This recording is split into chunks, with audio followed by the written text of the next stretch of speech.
Final destination ব্লাডলাইন্স এটা হচ্ছে final destination ফ্র্যাঞ্চাইজির ষষ্ঠ কিস্তি, যা নতুন গল্প, নতুন কাস্ট এবং একদম নতুন থিম নিয়ে এসেছে। পুরো সিরিজের সবচেয়ে ভয়ঙ্কর ও জটিল মৃত্যুচক্রে ভরপুর এই পর্ব। মৃত্যু প্রত্যেকেরই হবে, এটা স্বাভাবিক, কিন্তু সেই মৃত্যুটা যদি পরিকল্পিত অথবা অস্বাভাবিক হয় তাহলে কিভাবে বাঁচবে তার হাত থেকে, এবং একজন মানুষের মৃত্যু কতটা ভয়ানক আকার ধারণ করতে পারে তা এই মুভি না দেখলে মিস করবে। আজকের ভিডিওতে আমরা জানবো কেন ফাইনাল ডেস্টিনেশন ব্লাডলাইন্স এখন পর্যন্ত সিরিজের সবচেয়ে গা ছমছমে, ভয়াবহ এবং মানসিকভাবে চ্যালেঞ্জিং কিস্তি। ফাইনাল ডেস্টিনেশন ফ্র্যাঞ্চাইজির পঞ্চম কিস্তি রিলিজ হয়েছিল 2011 সালে। তাহলে কেন এত বছর পর এর ষষ্ঠ কিস্তি রিলিজ হলো সবকিছুই জানবো, তবে এখন নয়, মুভি শেষে। তোমরা দেখতে চলেছো সিনেলজিকের পর্দায় রিসেন্টলি মুক্তি পাওয়া একটা ভয়ঙ্কর ও নির্মম মৃত্যু চক্রের মুভি ফাইনাল ডেস্টিনেশন ব্লাডলাইন্স, যার IMDb রেটিং 7.2।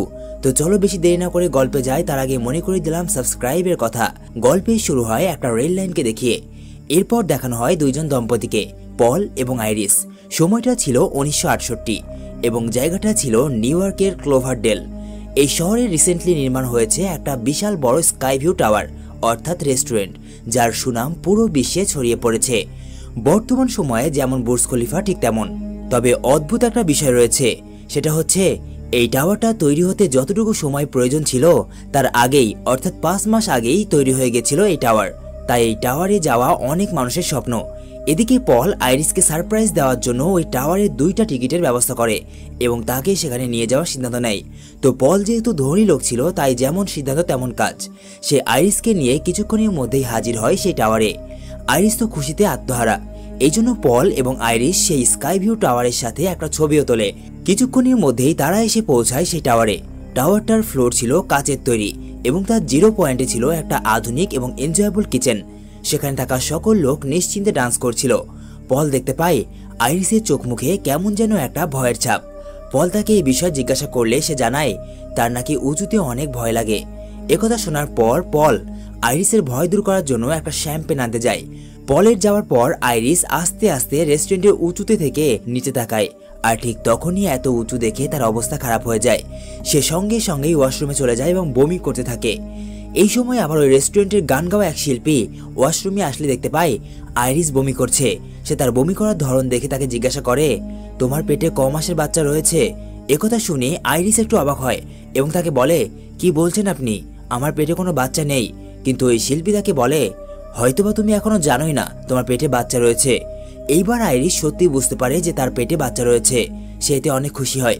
সে ওখান থেকে ফিরে আসবে, ঠিক তখনই তার নজর পড়ে সেখানে থাকা একটা বাচ্চার দিকে। বাচ্চাটি ছিল ওই শিল্পীর, কিন্তু ওই বাচ্চাকে দেখে আইরিসের কেমন যেন একটা অদ্ভুত ফিলিংস হয়।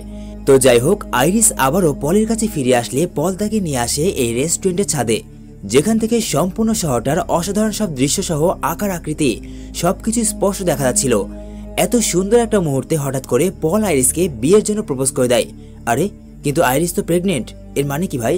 যাই হোক, পল তাকে প্রপোজ করার পর আইরিস পলকে তার পেটে থাকা বাচ্চা সম্পর্কে জানিয়ে দেয় এবং তার প্রপোজাল অ্যাকসেপ্ট করে নেয়। বাচ্চার বিষয়টা শুনে পলও খুশি হয়। হঠাৎ করে আইরিসের চোখ অন্যদিকে গেলে সে দেখতে পায় ওই ছোট্ট বাচ্চাটি এখানেও এসে গেছে। তার মনের মধ্যে আবারও কেমন যেন একটা ফিলিংস হয়। এদিকে দেখানো হয় ওই ছোট্ট বাচ্চাটিকে, তার হাতে রয়েছে একটা পয়সা, মানে টাকার কয়েন। বাচ্চাটি মজা করতে করতে ওই টাকার কয়েনটি নিচের দিকে ছুঁড়ে মারে, আর এতেই বাধে যত সব বিপত্তি।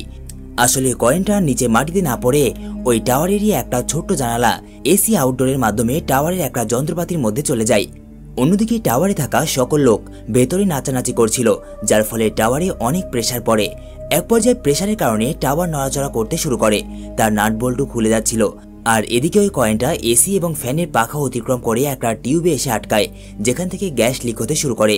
দেখানো হয় আবারও ওপরে, যেখানেই মানুষগুলো ডান্স করছিল। ঠিক এমন সময় ওপর থেকে একটা ঝুমুরের টুকরো পড়ে কাচের ফ্লোরে ফাটল ধরে। সবাই ডান্স করছিল, কিন্তু আইরিসের কেমন যেন মনের মধ্যে একটা অস্বস্তি হচ্ছিল। ঠিক এমন সময় দেখতে না দেখতেই চোখের সামনে কাচের ফ্লোরটা ভেঙে পড়ে, আর ফ্লোরে থাকা সকল মানুষ টাওয়ার থেকে একদম নিচে। তার মধ্যে গুটি কয়েক মানুষ টাওয়ারের উপরের অংশ ধরে কোনো রকমে ঝুলেছিল। তার মধ্যে একজন পল সেখানে থাকা ফ্লোরের একটা অংশ ধরেছিল। আইরিস তাকে বাঁচানোর অনেক চেষ্টা করে, কিন্তু শেষ পর্যন্ত পলও সেখান থেকে পড়ে যায় এবং বাকিদের মতো নৃশংস মৃত্যু হয় পলের। এদিকে আবার একটা মহিলার শরীরে হঠাৎ আগুন লেগে যায়। মহিলাটি ভয়ে এদিকে ওদিকে দৌড়াদৌড়ি করতে থাকে। এরই মধ্যে ওই যে আগে কয়েলের কারণে গ্যাস লিক হচ্ছিল, ওইটার কারণে বড় বিস্ফোরণ হয়। এই বিস্ফোরণের জন্য ওই শিল্পী সহ বেঁচে থাকা আরো 50% লোক মারা যায়। আইরিস কোনো রকমে নিজেকে একটা বড় পিয়ানোর নিচে বাঁচিয়ে নেয়। সে দেখতে পায় বেঁচে থাকা সকল মানুষ লিফটের মাধ্যমে নিচে যাওয়ার চেষ্টা করছে। আইরিসও নিচে যাওয়ার জন্য লিফটের কাছে যায়, কিন্তু লিফট ইতিমধ্যেই মানুষে পরিপূর্ণ হয়ে গেছিল এবং ধাক্কা ধাক্কিতে একজন মানুষ অর্ধেক লিফটের মধ্যে এবং অর্ধেক বাইরে দাঁড়িয়েছিল। এমন অবস্থায় লিফট চালু হয়ে যায়। ব্যাস, ওই লোকটা একদম ছিন্নভিন্ন হয়ে যায়। এই অ্যাক্সিডেন্ট এবং ওভারলোডের কারণে লিফট টাওয়ার থেকে ধসে পড়ে এবং লিফটের ভেতরে থাকা সকল মানুষের মৃত্যু ঘটে। আইরিস এসব দেখে একদম ঘাবড়ে যায়। সে আবারও দৌড়ে ওপরের দিকে যায়, কিন্তু এইবার সম্পূর্ণ টাওয়ারের অর্ধেক অংশ ভেঙে আলাদা হয়ে যেতে শুরু করে। এমন অবস্থায় টাওয়ারে থাকা একটা পিয়ানো কোনো রকমে এই ফাটলটাকে ব্যালেন্স করে আটকে রাখে, কিন্তু কিছুক্ষণের মধ্যেই ওই টাকার কয়েনটা আবারও কোথা থেকে যেন চলে আসে এবং পিয়ানোর ওপর পড়তেই ব্যালেন্স সম্পূর্ণ বিগড়ে যায়। আর এর সঙ্গে সঙ্গেই টাওয়ারটার একটা অংশ ধসে পড়ে।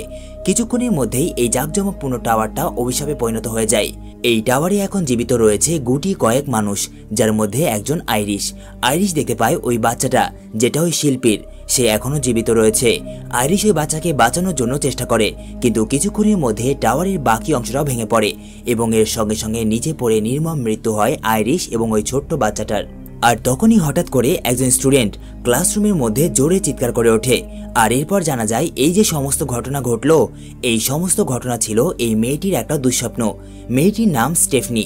স্টেফনি জোরে চিৎকার করে ওঠায় ক্লাসের সবাই বিরক্ত হয় এবং ক্লাসটা আপাতত স্থগিত হয়ে যায়। পরবর্তীতে প্রফেসর স্টেফনিকে এই বিষয়ে জিজ্ঞাসা করলে সে তাকে জানায় তার নাকি এরকম দুঃস্বপ্ন এবং হ্যালুসিনেশন মাঝে মধ্যে হয়ে থাকে। আজকে রাতেও সে এরকমই একটা ভয়ানক দুঃস্বপ্ন দেখে চিৎকার করে ওঠে। তার রুমমেট তাকে কোনো রকমে সামলে নেয় এবং বলে, তোমার উচিত তোমার এই দুঃস্বপ্নের বিষয়ে পরিবারের সাথে কথা বলা। হয়তোবা এগুলোর পেছনে কোনো না কোনো কারণ অবশ্যই রয়েছে, তাদেরকে বললে তোমার এই সমস্যা দূর হতেও পারে। পরের দিন স্টেফনি তার রুমমেটের কথা মতো তার পরিবারের সাথে দেখা করতে বাড়িতে ফিরে আসে। বাড়িতে আসার পর স্টেফনি তার মায়ের জিনিসপত্র ঘাটাঘাটি করছিল। এরই মধ্যে তার দেখা হয় তার বাবার সাথে।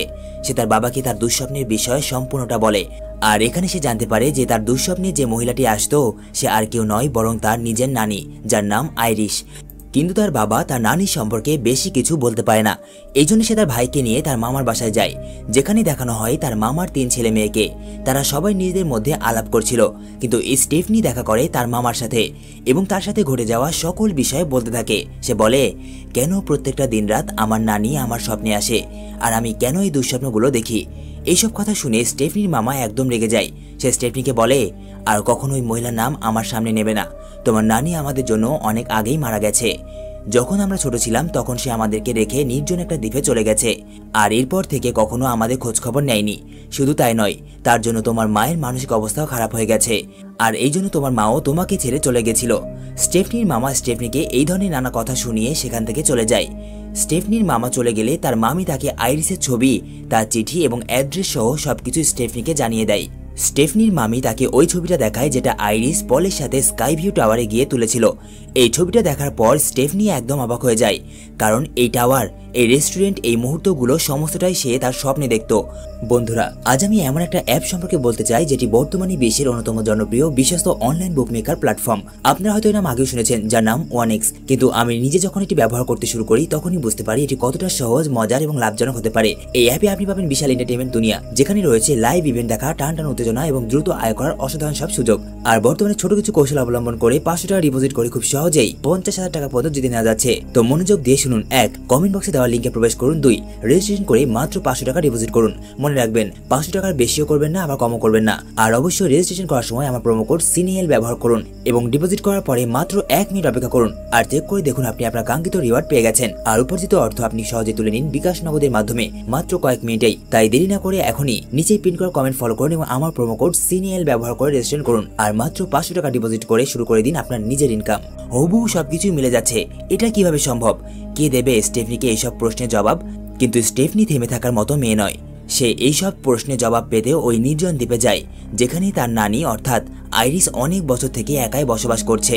তো তো তার মামির বলা ওই অ্যাড্রেসে আসলে সে একটা বাড়ি তো দেখতে পায়, কিন্তু এই বাড়িটা ছিল অনেক পুরনো এবং ভাঙাচোরা। চারিদিকে এত পরিমাণ নিরাপত্তা বেষ্টনী ছিল, দেখে মনে হচ্ছিল ভারত পাকিস্তান বর্ডার। স্টেফনি আস্তে আস্তে ওই বাড়ির দিকে এগোতে থাকে এবং সে দরজার সামনে গিয়ে পৌঁছালে দেখতে পায় ওমা, এখানে আবার একটা সিসিটিভি ক্যামেরা লাগানো। আর এই ক্যামেরার মাধ্যমে আইরিস বাইরে কি হচ্ছে না হচ্ছে, কে আসছে না আসছে, এই সব কিছু দেখতে পায়। তো আইরিস ভেতরে থেকে দেখতে পায় তার দরজার সামনে একটা মেয়ে দাঁড়িয়ে আছে। সে ভেতরে আসতে চায়, কিন্তু আইরিস তাকে ভেতরে আসতে দেবে না। এরপর স্টেফনি তার পরিচয় দিলে আইরিস তাকে আর আটকায় না, ভেতরে নিয়ে আসে। স্টেফনিকে দেখে আইরিস অনেক খুশি হয়। সে তাকে তার মায়ের বিষয়ে জিজ্ঞাসা করলে স্টেফনি তাকে বলে, আমার মা আমাদের অনেক আগেই একা রেখে চলে গেছে। তো যাই হোক, স্টেফনি এইসব কথা বাদ দিয়ে কাজের কথায় আসে। সে আইরিসকে তার দুঃস্বপ্ন সম্পর্কে বলে, সে যে তাকে তার স্বপ্নের মধ্যে দেখতে পেত এই সব কিছু খুলে বলে। এসব কথা শোনার পর আইরিস তাকে বলে, তুমি যা কিছু তোমার দুঃস্বপ্নে দেখতে পাও এই সব কিছু একসময় আমি আমার স্বপ্নে দেখতে পেতাম, আর এই জন্যই আমি ওই দিন ওই দুর্ঘটনার হাত থেকে সবাইকে বাঁচিয়ে নেই। ওই দিন ওই সম্পূর্ণ দুর্ঘটনার জন্য দায়ী ছিল একটা কয়েন, যেটা ওই শিল্পীর অর্থাৎ সিঙ্গারের ছেলের মজার ফলে ঘটেছিল। আর এই জন্য আমি তার থেকে ওই কয়েনটা কেড়ে নিয়েছিলাম এবং ওই কয়েনের থেকে ঘটা সকল দুর্ঘটনা থেকে সেবারের মতো মুক্তি পাই। আর এরপর রেস্টুরেন্টের ফ্লোর ভেঙে পড়া, ওইটাও আমি আগে থেকে জানতাম। এই জন্য সেখানে থাকা মাইকে আমি সবাইকে সতর্ক করে দিই, যার ফলে ওই দিন অনেক মানুষের প্রাণ বেঁচে গিয়েছিল। স্টেফনি আইরিসের এই ধরনের কথা শুনে অনেক অবাক হয়ে যায় এবং তাকে বলে, বাহ, আপনি তো ওই দিন তাহলে অনেক মানুষের জীবন বাঁচিয়ে নিয়েছিলেন। কিন্তু আইরিস তাকে বলে, হ্যাঁ, বাঁচিয়ে তো নিয়েছিলাম, কিন্তু মৃত্যু তাদের কারোই পিছু ছাড়েনি।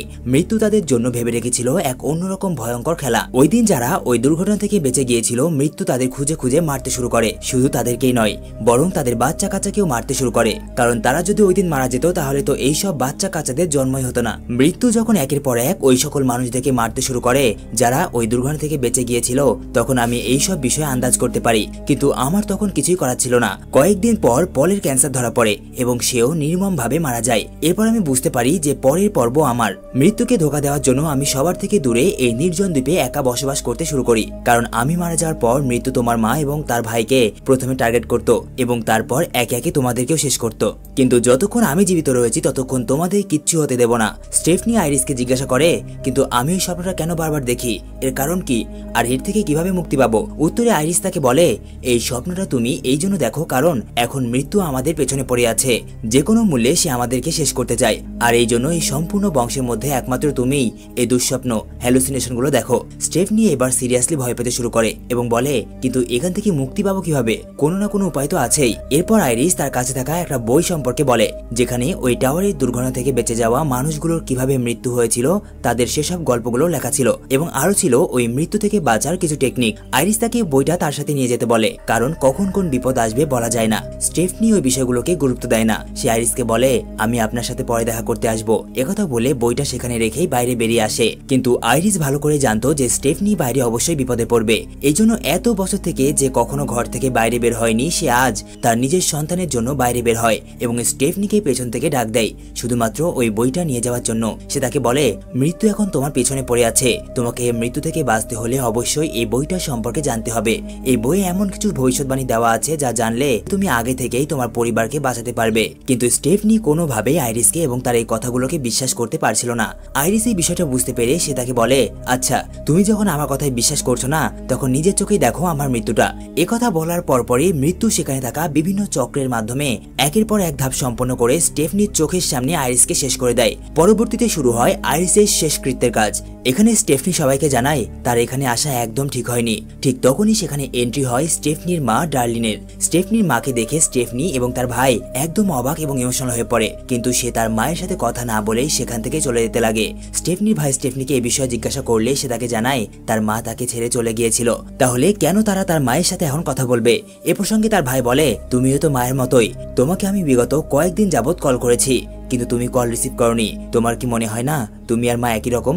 যাই হোক, এখান থেকে দৃশ্য পরিবর্তন হয় এবং দেখানো হয় স্টেফনিকে। সে তার বাড়িতে আইরিসের দিয়ে যাওয়া ওই বইটা পড়ছিল, আর এদিকে স্টেফনির মামার বাড়ির সবাই আইরিসের মৃত্যুর শোকে পার্টির আয়োজন করছিল।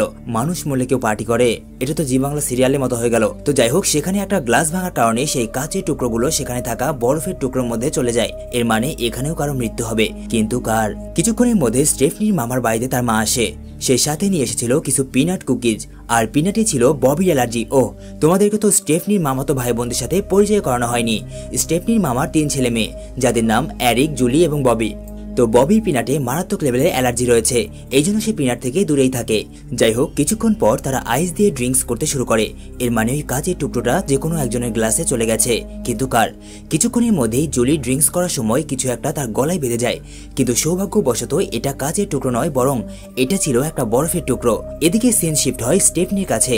স্টেফনি ওই বইটা পড়ছিল আর মৃত্যু কাকে কিভাবে মেরেছে এই সব দেখছিল। সে বইয়ের মধ্যে ওই টাকার কয়েনটাকেও দেখতে পায়, যেটার জন্য স্কাই ভিউ টাওয়ারে ওই দুর্ঘটনাটা ঘটার সম্ভাবনা ছিল।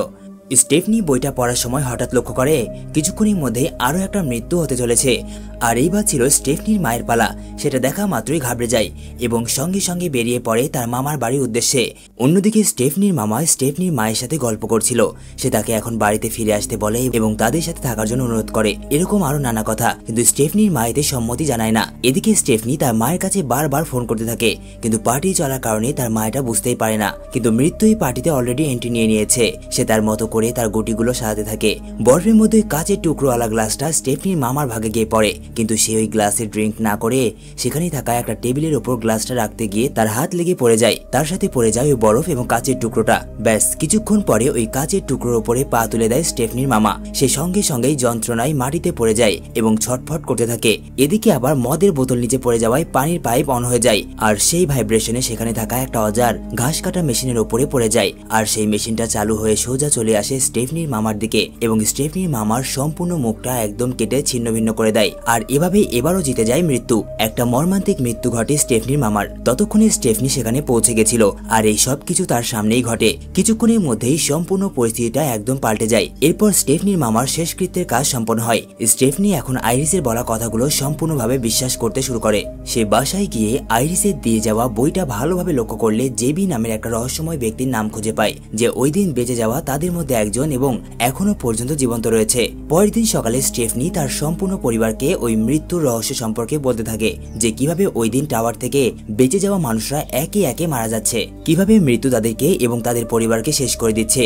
এই মৃত্যুর খেলাটা শেষ করতে মৃত্যুর অনেক বছর সময় লেগে গেছে, যেটা আইরিস এখন পর্যন্ত আটকে রেখেছিল। কিন্তু যেহেতু আইরিস মারা গেছে, তাই তার পরের টার্গেট ছিল আমার মামা, আর যেহেতু এখন সেও মারা গেছে, তাই তার পরের টার্গেট হলো তার ছেলে মেয়ে। এই বংশের মধ্যে সবচেয়ে নিরাপদ হলো স্টেফনির মামি এবং তার বাবা, কারণ এই দুজনের আইরিস এবং পলের বংশ অথবা রক্তের সাথে কোনো সম্পর্ক নেই, এরা দুজন নিরাপদ। কিন্তু সমস্যা হলো মৃত্যু এখন স্টেফনির মামার ছেলে মেয়ের দিকে যাবে, অর্থাৎ এবার এরিকের পালা, কারণ এরিক ছিল তার মামার বড় ছেলে। কিন্তু কেউই স্টেফনিকে বিশ্বাস করে না। স্টেফনির এ ধরনের উল্টাপাল্টা কথা বলায় সবাই তার উপর রেগে যায় এবং সেখান থেকে চলে যায়। সবার চলে যাওয়ার পর স্টেফনির মা স্টেফনিকে বলে, তোমার মনে হচ্ছে এগুলো সব সত্যি, কিন্তু না, এগুলো কোনো কিছু সত্যি না, তুমি এগুলো ভাবা বাদ দাও। কিন্তু স্টেফনি তার মায়ের সাথে খুব একটা ভালো করে কথা বলে না। কিছুক্ষণ পর দেখানো হয় এরিককে। এরিক একটা ট্যাটু আর্টিস্ট এবং পিয়ার্সিং শপে কাজ করে। তোমরা অনেকেই ট্যাটু আর্টিস্ট সম্পর্কে জানো, কিন্তু পিয়ার্সিং শপ সম্পর্কে জানো না। তাই তোমাদের জানা সুবিধার্থে বলে দিচ্ছি, পিয়ার্সিং শপ এমন একটা জায়গা যেখানে কানে, নাকে অথবা নাভিতে, এমনকি আরো অনেক রকম জায়গায় মানুষ নাকফুল অথবা কানে দুলের মতো সব মেটালের জিনিসপত্র লাগিয়ে নিতে পারে। যাই হোক, এরিক কাজ করছিল। এরই মধ্যে স্টেফনি তাকে বারবার মেসেজ দিয়ে বিরক্ত করছিল, সে ঠিক আছে কিনা বা তার কিছু হয়েছে কিনা, এরকম বিভিন্ন মেসেজ করছিল। এরিক এক পর্যায়ে বিরক্ত হয়ে স্টেফনির মেসেজের রিপ্লাই দেওয়া বন্ধ করে দেয়। দেখা যায় আজকে এরিকের মন খারাপ, সে তার বাবাকে অনেক ভালোবাসতো, তাই সে বাবা নামটাকে তার হাতে ট্যাটু করে আঁকতে থাকে। তার দোকানে এত জোরে বক্সে গান হচ্ছিল, যেটার বেস সম্পূর্ণ ঘরটাকে কাঁপিয়ে তুলছিল। ঠিক তখনই ফ্যানের সাথে লাগানো চেইন খুলে গিয়ে অ্যাক্সিডেন্টলি তার নাকে থাকা পিনের সাথে আটকে যায়। ফ্যান ঘুরতে থাকে আর এর সঙ্গে সঙ্গে সেও ঘুরতে থাকে। এরই মধ্যে আবার দোকানের মধ্যে থাকা কেরোসিন জাতীয় পদার্থের কারণে আগুন লেগে যায়। সে নিজের গায়ে জোর লাগিয়ে চেনটা খুলে নেয়, কিন্তু ওই আগুনের মধ্যে পড়ে যায়। আর দোকানে থাকা ওই কেরোসিন জাতীয় পদার্থের কারণে আগুন আরো ছড়িয়ে পড়ে এবং সম্পূর্ণ দোকান পুড়ে যায়। এরপর এরিকের কি হলো এটা এখানে দেখানো হয়নি। দৃশ্য পরিবর্তন হয়ে দেখানো হয় পরের দিন সকাল। স্টেফনি খুবই চিন্তিত, কারণ কাল রাত থেকে এরিক তার মেসেজের রিপ্লাই দেয়নি। সে গাড়ি চালাচ্ছিল, এরকম সময় হঠাৎ করে তার গাড়ির সামনে এরিক চলে আসে। এর মানে এরিক এখনো বেঁচে আছে। স্টেফনি এটা দেখে একটু স্বস্তি পায়। এরপর এরিক স্টেফনিকে তার সাথে ঘটে যাওয়া কাল রাতের সম্পূর্ণ ঘটনা বলে। সে বলে, আগুন তো লেগেছিল, কিন্তু আমার লেদারের জ্যাকেটটা জীবন বাঁচিয়ে নিয়েছে, শুধুমাত্র হাতে সামান্য একটু আঘাত লেগেছে। আমার মনে হয় জানো কি, আমার আমার কিছুই হবে না, সময় সময় মনে হয় আমি অমর। এই বলে সে সেখান থেকে চলে যেতে লাগে, কিন্তু স্টেফনি তাকে বারবার সতর্ক করে, কিন্তু এরিক কোন রকম গুরুত্ব না দিয়ে সেখান থেকে চলে যেতে শুরু করে। এরই মধ্যে সেখানে হাজির হয় এরিকের ছোট বোন জুলি। স্টেফনির সম্পূর্ণ নজর ছিল এরিকের দিকে। এদিকে জুলি তাদের পেছন দিয়ে যাওয়ার সময় হঠাৎ করে ডাস্টবিনের মধ্যে পড়ে যায়, আর সঙ্গে সঙ্গে ময়লার গাড়ি এসে তাকে তুলে নেয়। ময়লার গাড়িটা ছিল আধুনিক, যেটা ময়লাকে পাওয়া মাত্রই মেশিনের মাধ্যমে পিষে ফেলতো। বাকি সবাই এটা দেখা মাত্রই দৌড়ে ওই ট্রাককে থামানোর চেষ্টা করে। স্টেফনি দৌড়াতে দৌড়াতে কোন রকমে ওই ট্রাকে গিয়ে পৌঁছায়। এদিকে এরিক ট্রাক ড্রাইভারকে থামতে বলে, কিন্তু ততক্ষণই দেরি হয়ে গেছিল। ওই মেশিনের মধ্যে জুলি অলরেডি আটকে গেছে। জুলি বাঁচার জন্য অনেক ছটফট এবং আকুতি মিনতি করে, কিন্তু স্টেফনির কিছুই করা ছিল না। সে তার হাতটা চেপে ধরে, কিন্তু হাতটা ছিঁড়ে তার হাতে চলে আসে এবং বাকি শরীরটা মেশিনের মধ্যে পিষে যায়। কতটা ভয়ানক একটা মৃত্যু। জুলির মৃত্যুতে বাড়িতে কেমন যেন একটা শোকের ছায়া নেমে আসে। সবাই একরকম ট্রমাতে চলে যায়। স্টেফনির ভাই স্টেফনিকে বলে, মৃত্যু হবে এই ধারণা তোমার ঠিক ছিল, কিন্তু কার মৃত্যু হবে এটা তুমি ঠিকভাবে নির্ণয় করতে পারোনি। স্টেফনির মনে হচ্ছিল এরিকের মৃত্যু হবে, কিন্তু আসলে মৃত্যু হলো জুলির। ঠিক এই সময় স্টেফনির মামি একটা বড় রহস্য উন্মোচন করে। আসলে এরিক তার মামার নিজের সন্তান নয়, সে ছিল স্টেফনির মামির আগের হাজবেন্ডের দিকে সন্তান। আর এই কারণেই তার মৃত্যু হয়নি, কারণ সে আইরিসের বংশে ছিল না। তার মামার বড় সন্তান ছিল জুলি, যার ফলে জুলির মৃত্যু হয়ে যায়। আর এখন সবাই বিশ্বাস করতে শুরু করে যে স্টেফনি যা কিছু বলছে এর সবই সত্যি এবং বাস্তব। একটু পরে জুলির ভাই ববি বলে, তাহলে তো তোমার হিসাবে এর পরে আমার মৃত্যু হবে। স্টেফনি, আমি এখনই মরতে চাই না, প্লিজ দয়া করে আমাকে কোনো না কোনো ভাবে বাঁচিয়ে নাও।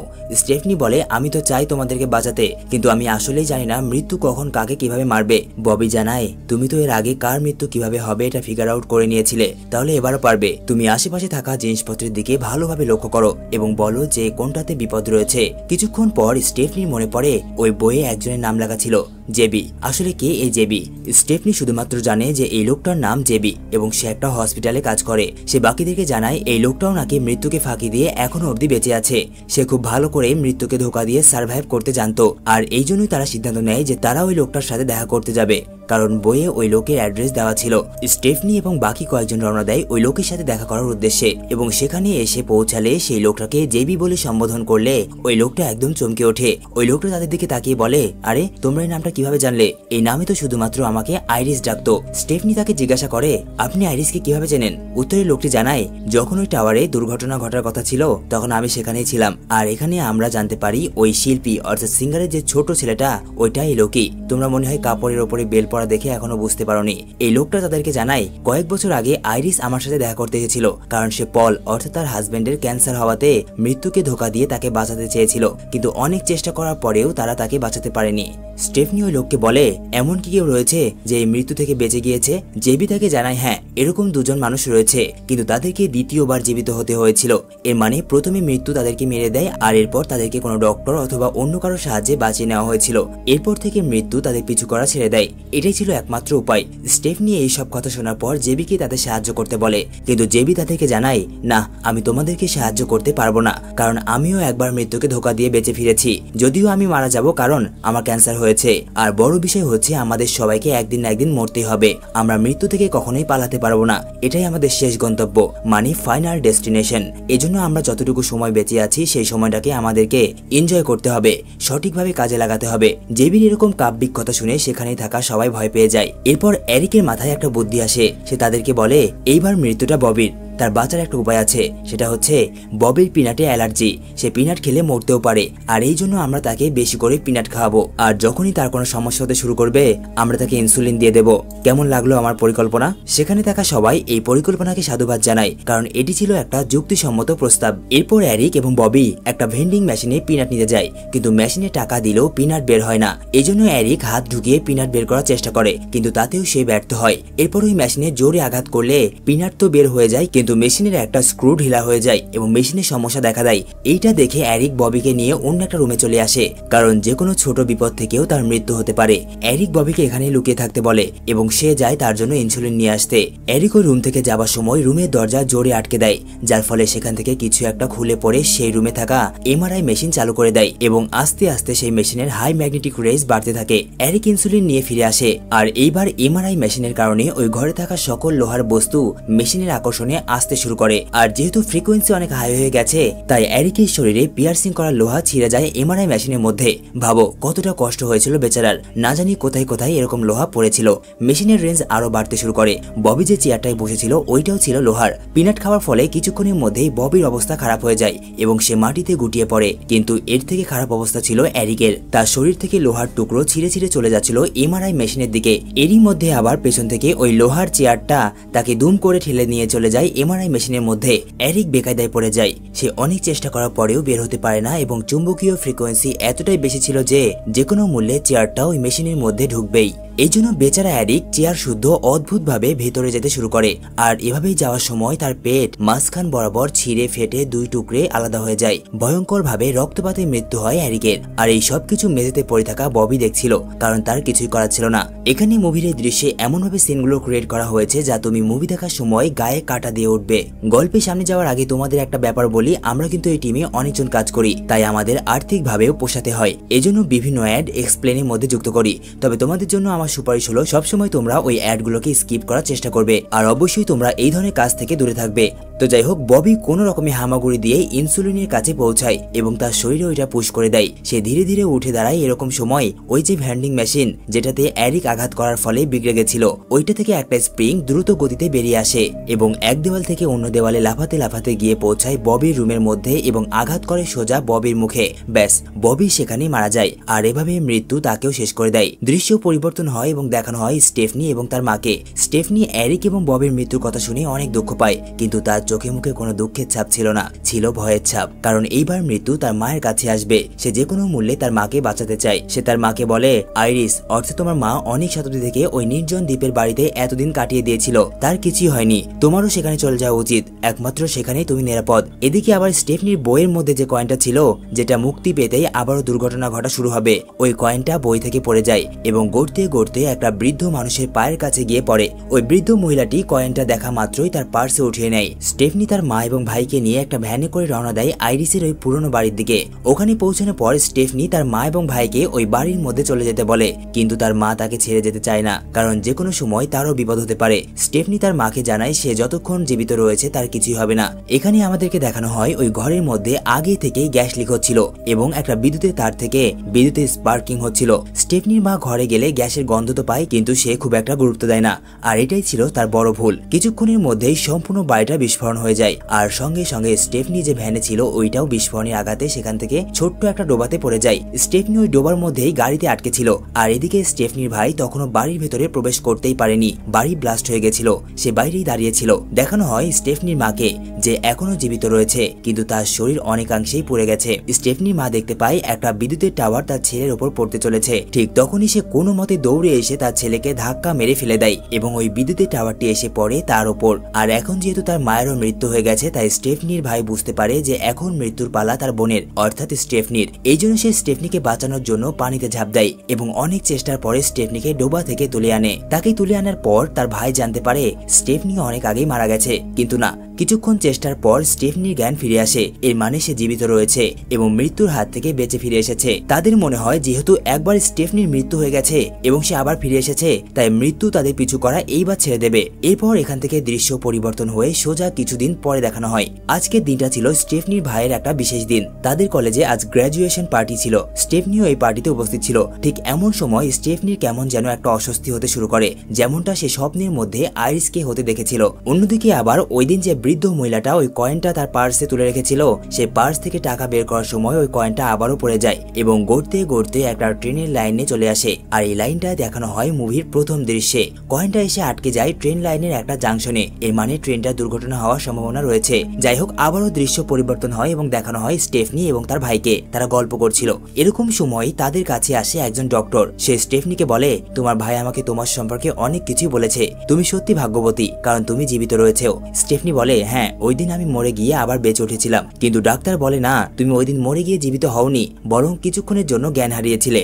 একজন মানুষ পানির নিচে 5 মিনিট পর্যন্ত জীবিত থাকতে পারে, আর তুমি মাত্র 2 মিনিট ছিলে। এখানে মরে যাওয়ার কোনো প্রশ্নই ওঠে না। একথা শুনে স্টেফনি এবং তার ভাই অবাক হয়ে যায়। তারা চারিদিকে তাকাতে শুরু করে। সবকিছুর মধ্যেই তারা এখন মৃত্যুকে দেখতে পাচ্ছিল। ঠিক ওই সময়ই ওই যে ট্রেন যেটা জাংশনে কয়েনটা ছিল, ওইটা থাকার কারণে ট্রেন লাইন থেকে বিচ্যুত হয়ে যায় এবং সোজা স্টেফনির দিকে যেতে শুরু করে। তারা কোনো রকমে দৌড়ে সেখান থেকে পালিয়ে তো নেয়, কিন্তু শেষ পর্যন্ত নিজেদেরকে বাঁচাতে পারে না। ট্রেনের অ্যাক্সিডেন্ট করার কারণে একটা কাঠ ভর্তি গাড়ি থেকে কাঠ উড়ে গিয়ে তাদের উপরে পড়ে, আর এখানেই শেষ হয়ে যায় স্টেফনি এবং তার ভাই, আর সঙ্গে সঙ্গে এই মুভিটিও। তো এই ছিল আজকের একটা রিসেন্ট মুক্তি পাওয়া অসাধারণ মুভি। মুভিটা কেমন লাগলো কমেন্ট করে জানিয়ে দিও। ভালো লাগলে একটা লাইক এবং এরকম মুভির এক্সপ্লেন পাওয়ার জন্য চ্যানেলটাকে সাবস্ক্রাইবও করে রাখতে পারো। কোনো প্রশ্ন থাকলে কমেন্টে লিখে দাও। দেখা হচ্ছে পরবর্তী কোনো অসাধারণ মুভির এক্সপ্লেনে। ততক্ষণের জন্য বিদায়।